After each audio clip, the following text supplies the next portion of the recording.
Semangat pagi, pelajar hebat semuanya. Bertemu lagi dengan Ibu Maria pada pelajaran fisika. Topik kita hari ini adalah fisika. Nah, sehari-hari kamu sudah terbiasa menggunakan handphone, bukan? Zaman sekarang, handphone atau gawai merupakan kebutuhan pokok manusia. Terutama di masa pandemi COVID-19 ini, setiap pelajar mau tidak mau harus memiliki gawai. Gawai adalah salah satu produk yang menerapkan banyak ilmu fisika, seperti fisika optik, listrik, mekanika kuantum, dan lain-lain. Nah, apakah fisika itu? Saat mendengar kata fisika, mungkin kamu merasa takut atau kamu tidak suka. Karena dalam bayangan kamu, fisika adalah sesuatu yang rumit dan menakutkan. Padahal, fisika sangat dekat dengan kehidupan kita sehari-hari.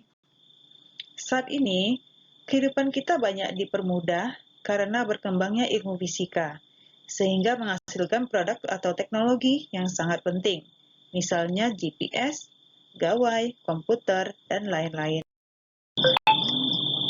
Nah, fisika adalah salah satu cabang ilmu pengetahuan yang kajiannya berfokus pada materi dan energi. Perhatikan sekeliling kita. Semua benda tersusun dari materi. Bumi dan luar angkasa merupakan lautan energi. Jadi, cakupan ilmu fisika sangat luas, seluas materi dan energi itu sendiri. Dikarenakan begitu luasnya ruang lingkup fisika, maka penting untuk memahami hakikat fisika untuk dijadikan landasan berpikir sebelum mempelajari fisika secara menyeluruh. Nah, hakikat fisika itu apa saja? Ada 3. Yang pertama, fisika sebagai produk atau body knowledge. Apa maksudnya? Fisika merupakan kumpulan pengetahuan yang mempelajari kejadian-kejadian di alam. Hakikat fisika yang kedua adalah fisika sebagai proses atau a way of investigating. Maksudnya apa? Maksudnya, cara yang digunakan ilmu fisika dalam mengumpulkan pengetahuan. Informasi dikumpulkan melalui proses percobaan dengan menggunakan metode ilmiah yang sistematis, sehingga menghasilkan produk yang bisa dipertanggungjawabkan. Hakikat fisika yang ketiga adalah fisika sebagai sikap atau a way of thinking. Maksudnya adalah, dalam menemukan pengetahuan diperlukan sikap ilmiah. Apa itu yang dimaksud dengan sikap ilmiah? Di gambar ini adalah ilmuwan-ilmuwan fisika ya, mereka sedang berfoto bersama. Seperti Albert Einstein dan lain-lain. Sikap ilmiah apa yang harus kita miliki sebagai seorang ilmuwan atau sebagai seorang siswa yang belajar fisika? Yang pertama, rasa ingin tahu. Yang kedua, kritis. 3, objektif. 4, tekun. 5, terbuka. 6, bertanggung jawab.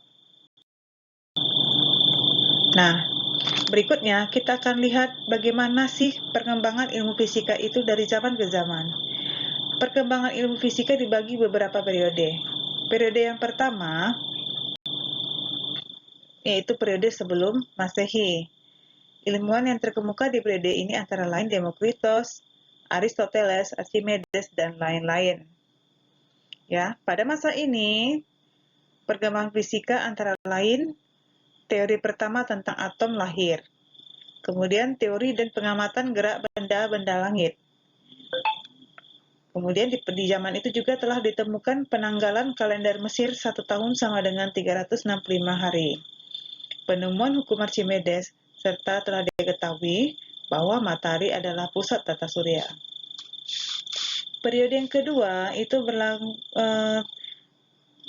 terjadi pada rentang 1550 Masehi sampai 1800 Masehi. Ilmuwan yang terkemuka di periode ini adalah Kepler, Galileo, dan Newton. perkembangan fisika di masa ini antara lain, ditemukannya hukum yang mengatur gerak planet oleh Johannes Kepler. Yang kedua, Galileo mulai menggunakan teleskop untuk mengamati astronomi. Dan hukum tentang gerak dan gravitasi ditemukan oleh Newton. Periode yang ketiga terjadi pada rentang tahun 1800 Masehi sampai 1890 Masehi. Ilmuwan yang terkemuka di masa ini adalah Ohm, Faraday, dan Maxwell. Di masa ini, teori tentang gelombang, kelistrikan, dan kemagnetan berkembang pesat. Pencapaian ilmuwan di periode ketiga antara lain, ditemukannya hukum Ohm tentang arus listrik, ditemukannya hukum Faraday tentang elektromagnetisme, dan Maxwell merumuskan teorinya tentang gelombang elektromagnetik. Periode yang keempat, perkembangan fisika pada rentang 1890 Masehi sampai sekarang. Era ini disebut juga dengan era fisika modern. Ilmuwan terkemuka di masa ini adalah Einstein, Planck, Bohr, dan Hawking. Perkembangan ilmu fisika di masa ini antara lain, teori relativitas ditemukan Einstein. Teori-teori atom telah berada pada tingkat yang mapan. Ilmuwan telah berhasil melakukan percobaan nuklir dan teori lubang hitam ditemukan oleh Hawking. Nah, apa saja sih cabang-cabang fisika? Nah, pada mata pelajaran fisika, kamu akan mempelajari antara lain mekanika fluida, yaitu ilmu yang mempelajari perilaku fluida diam dan fluida bergerak. Mekanika itu adalah cabang fisika yang mempelajari tentang gerak. Fisika kuantum adalah cabang fisika yang mempelajari tentang perilaku materi dan energi pada tingkat molekuler. Cabang fisika listrik dan magnet itu mempelajari tentang fenomena kelistrikan dan kemagnetan. Termodinamika adalah cabang fisika yang mempelajari tentang proses perpindahan energi sebagai kalor dan usaha. Optik geometris adalah cabang fisika yang mempelajari tentang fenomena perambatan cahaya secara matematis, misalnya pemantulan dan pembiasan.